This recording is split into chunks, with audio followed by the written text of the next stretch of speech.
My parents always told me that I was adopted. It was never a secret. In 1988, my parents started a journey together that was destined to intertwine with mine. But I'm getting a little ahead of myself. Let's start with the basics. This is my dad. And yep, you guessed it. This is my mom. My parents were married in the spring of 1986. They told me that from the start, they always wanted a child. Unfortunately, due to biological issues, my mom and dad weren't able to conceive the natural way. After discussing various countries to adopt from, my parents decided that as their heritage was Polish, why not try adopting from Poland? With tons of families still in Poland and connections within the President of Poland's office, my mom and dad headed to Poland to find a child. These next few moments, I watched them for the first time last year.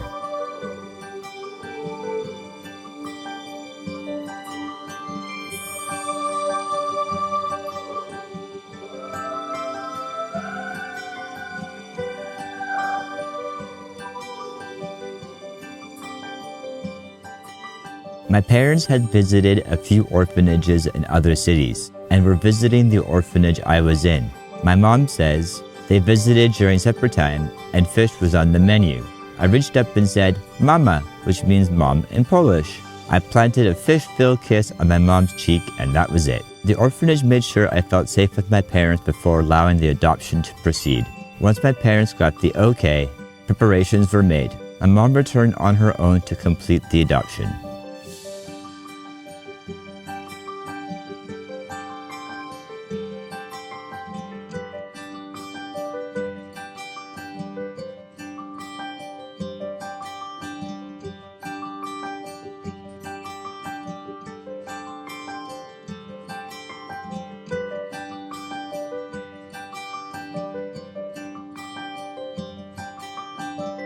After navigating post-communist Poland, my mom made her way home with her new son.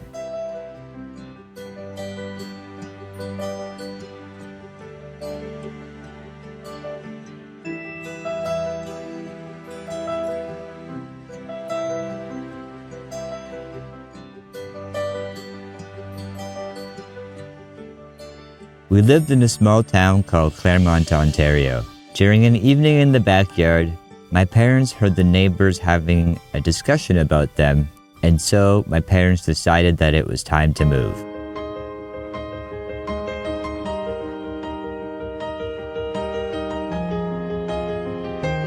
Sorry for the shaky 90s handycam travel montage. We didn't have image stabilization back then.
Ever since I can remember, water has always had some sort of symbolic meaning in my life. As a child, I remember my parents taking me to the beach often, and one of the games that we would play is they would toss me from one to another. I would climb up on their shoulders or jump from their legs. They would toss me from one parent to another. I could do that all day.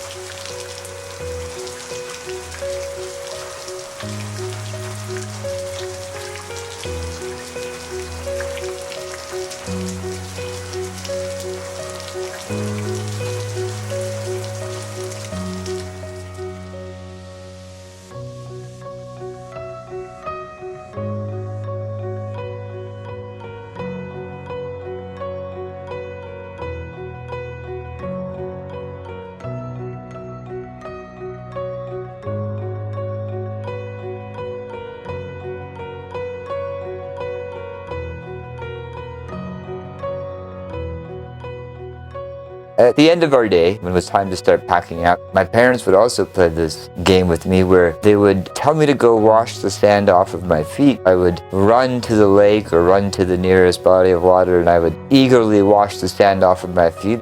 I would run back to my parents. Look down and I would realize, well, wait a minute, my feet are still sandy. And my parents would also say, hey, why aren't your feet clean? I'd run back and rinse off my feet, and I would come back. As you can imagine, the process would repeat. My parents would laugh and laugh and laugh. They would wonder how long it would take for me to realize that the sand was not going to come off my feet. Later on in life, when we moved from St. Andrews, a way for us to escape the heat and the humid summers of Manitoba, we would turn on the sprinklers and we would run through the sprinklers. We would do this also when it was raining. We would turn on the sprinklers, turn on the hose, and we would run from one to another. It was a great experience, the joy of running from one sprinkler to another and just having moments of enjoyment with the water.